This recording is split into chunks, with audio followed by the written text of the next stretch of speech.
Pemirsa, anggota parlemen di Senayan yang telah dilantik kini mulai bekerja sebagai wakil rakyat. Sejumlah anggota DPR yang terpilih menarik perhatian masyarakat. Mereka merupakan darah biru elit politikus atau pejabat yang kini ikut terjun di politik. Lantas bagaimana kiprah para politisi darah biru di Senayan? Untuk membahasnya kita sudah terhubung bersama dengan sejumlah narasumber. Ada pengamat politik Khairul Umam dan Burhanuddin Muhtadi. Selamat petang semuanya. Kita menuju ke Prof. Burhan terlebih dahulu. Prof. Burhan, ada data nggak soal anggota DPR yang memiliki privilege darah biru ini, dan sebetulnya seberapa signifikan anggota DPR yang memiliki darah biru dalam memberikan suntikan elektoral untuk masing-masing anggota DPR ini, Prof. Burhan?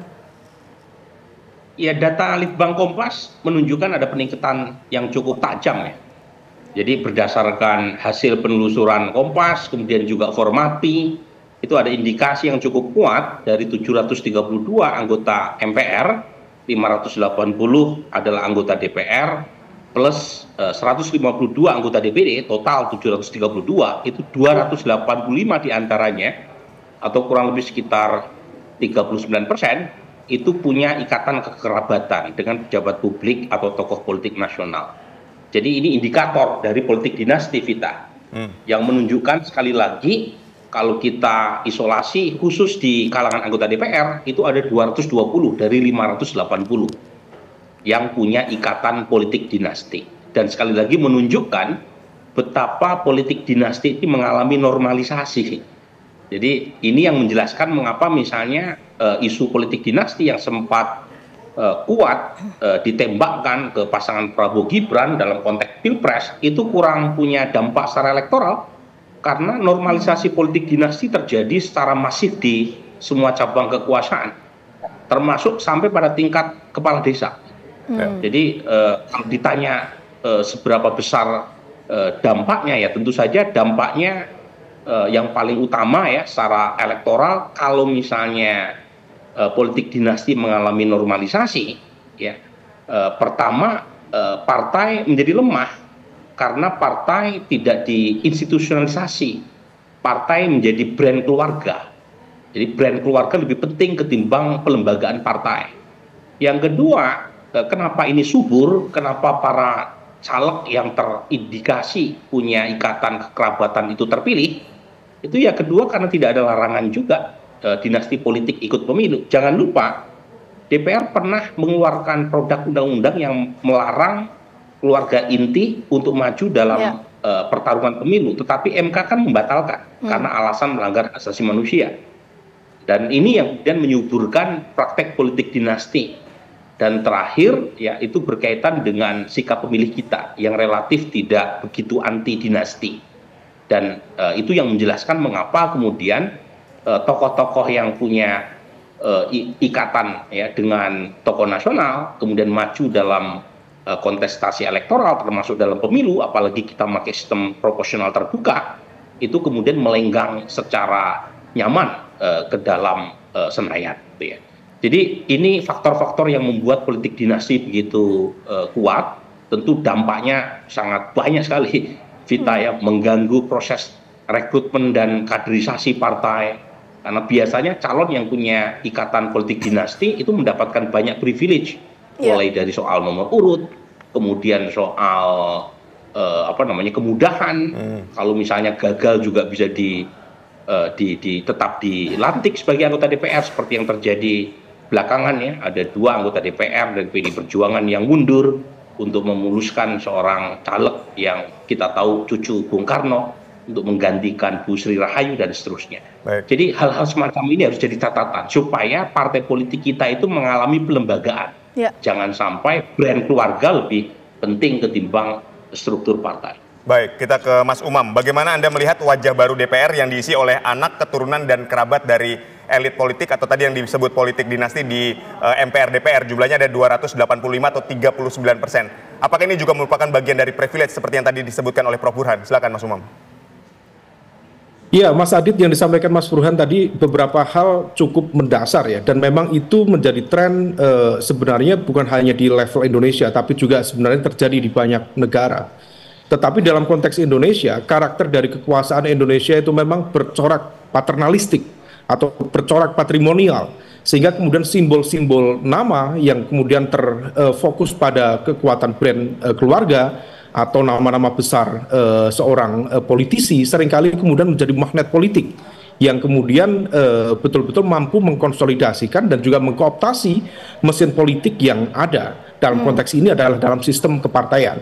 Sebenarnya di luar negeri juga terjadi secara umum ya. Misalnya di Amerika kita juga tahu ada keluarga John F. Kennedy, kemudian ada adiknya di sana Robert Kennedy, ada Ted Kennedy, kemudian Bush Junior juga menjadi presiden Amerika Serikat, belum juga Clinton, istrinya juga menjadi politisi luar biasa. Tetapi bahwa dari sisi profesionalitas, dari sisi kualitas tetap tidak boleh kemudian dianggap sebagai variabel kesekian dengan kemudian meletakkan variabel keluarga sebagai hal yang paling penting.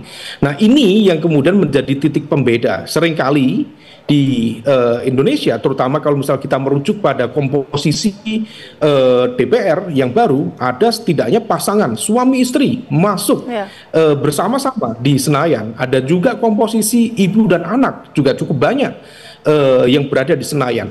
Nah, Mas Umam? Maka tentu itu. Ya, hal itu berpotensi memberikan dampak signifikan, terutama menghambat regenerasi politik. Karena proses regenerasi, proses rekrutmen hanya berada pada level yang itu-itu saja, sehingga kemudian tidak terdistribusi secara merata, padahal kita jumlah masyarakatnya luar biasa, 280 juta. Oke. Mas Umam, Mas Umam tadi menyampaikan soal regenerasi politik ya Mas ya. Tapi kan begini, kita coba pakai perspektif partai politik. Kalau dalam undang-undang, dalam konstitusi kan partai politik memiliki hak untuk kemudian mengusung siapa yang akan menjadi calon legislatif dan lain sebagainya. Ini kenapa kemudian partai politik lebih cenderung memilih, karena datanya 39% ya tadi ya, memilih darah biru. Apakah memiliki suntikan elektoral ke partai, bisa menyumbang elektoral yang begitu signifikan atau gimana Mas sebetulnya? Iya, tentu jelas. Memang perdebatannya harus kita pisah antara perdebatan secara etika politik dengan perdebatan dalam konteks politik praktis. Kalau misal bicara tentang konteks etika politik, memang aturan lama yang pernah diajukan oleh DPR perlu untuk dihidupkan kembali. Karena ada COI di sana, conflict of interest. Kalau misal ayahnya berada di pemerintahan, anaknya berada di legislatif, maka proses negosiasi dan kompromi dalam konteks pemerintahan yang tidak sehat bisa terjadi. Tetapi dalam konteks yang tadi disampaikan Mbak Vita, memang seringkali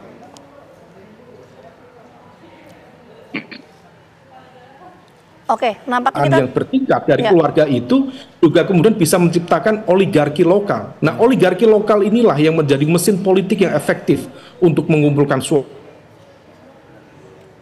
Terbukti di berbagai studi kasus yang ada. Ya, tadi yang disampaikan oleh Mas Umam kita tangkap. Kita mungkin perbaiki dulu sambungan komunikasi ya dengan Mas Umam, kita menuju ke Prof. Burhan. Baik, Prof. Burhan, ini bagaimana dengan kiprah mereka yang memiliki darah biru politikus di Senayan yang sudah-sudah, artinya di periode sebelumnya. Apakah mereka punya rekam jejak yang menurut Anda juga baik selain mereka adalah darah biru tadi? Kalau bicara pola umumnya tidak terlalu terlihat ya jejaknya. Tentu ada satu dua yang menunjukkan bahwa politik dinasti juga punya kiprah yang positif ya. Orang seperti Mbak Puan kan lama digembleng sebagai politisi. Jadi ada unsur mentorship yang membuat beliau meskipun putri dari seorang ketua umum PD Perjuangan muncul dengan segala kekuatan dan kelemahannya. Tetapi kalau kita bicara pola umumnya itu politisi dinasti di DPR itu kurang bunyi. Jadi dan saya kira studi-studi Yaskin Awas atau kawan-kawan yang berkaitan dengan politik dinasti menunjukkan bahwa dalam konteks di Indonesia itu politik dinasti lebih bersifat predatory ketimbang benevolent. Jadi ada benevolent dynasty itu satu politik dinasti yang menguntungkan publik, misalnya kasus Lee Kuan Yew dengan putranya ya di Singapura. Tetapi umumnya di Indonesia itu lebih predatorik. Jadi politik dinasti dipakai sebagai ekstensi perluasan kekuasaan supaya kekuasaan tidak di-share atau dikontestasikan dengan kelompok lain, baik di internal partai atau di internal fraksi. Dan itu merugikan. Karena yang menjadi tanda kutip ya, korban adalah bukan hanya elit partainya, tapi rakyat. Nah, kenapa mereka terpilih? Ya karena memang playing field-nya nggak rata.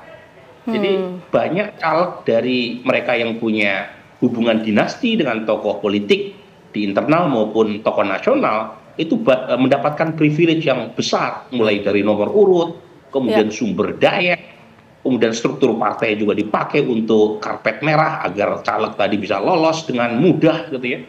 Kalau misalnya gagal juga diperjuangkan supaya caleg yang terpilih tidak dilantik. Jadi ada banyak privilege yang membuat pertarungan atau lapangan menjadi tidak rata. Jadi menurut saya perlu ada semacam evaluasi besar-besaran ya dari internal partai, karena partai akhirnya mengalami proses privatisasi dan ini bertentangan dengan dasar berdirinya partai. Partai itu milik publik, jadi jangan diprivatisasi menjadi urusan ketua umum. Jadi karenanya perlu deprivatisasi partai. Caranya bikin publik, bikin demokratis. Karena partai adalah etalase demokrasi. Jangan sampai partai justru menjadi contoh yang buruk buat proses demokratisasi internal partai. Nah, salah satu yang membuat partai kehilangan daya tarik adalah proses privatisasi partai dan dinasti-krasi partai politik, sehingga kader-kader yang terbaik itu tidak mendapatkan tempat untuk tumbuh. Nah, ini kritik yang saya harus segera diatasi ya oleh elit partai. Tadi Prof. Burhan menyampaikan politik dinasti ini digunakan sebagai tools untuk melanggengkan kekuasaan. Nanti kita akan coba mendalami dan juga mengelaborasi bagaimana kemudian pengaruhnya terhadap sistem demokrasi di Indonesia. Kita akan bahas usai jeda berikut, tetap bersama kami di Kabar Petang.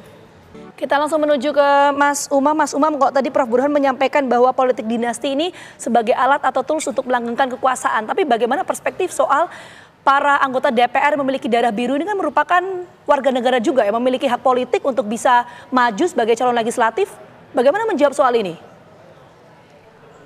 Ya, memang kalau misal bicara tentang konteks hak, kalau menggunakan argumen human right, memang diatur juga dalam konteks Declaration of Human Rights di PBB, tepatnya di pasal 21 ya, itu yang kemudian membahas tentang hak untuk berpartisipasi dalam politik. Tetapi juga kemudian dalam konteks kehidupan bernegara, apalagi dalam sistem demokrasi yang juga harus equal, harus memberikan ruang yang sama bagi semua, maka semua itu memang membutuhkan pengaturan. Nah, oleh karena itu kalau misal kemudian di lembaga-lembaga profesional itu ada semacam aturan terkait dengan COI, jadi conflict of interest. Jangan ada dalam satu keluarga lingkaran inti yang kemudian berada pada ruang yang sama.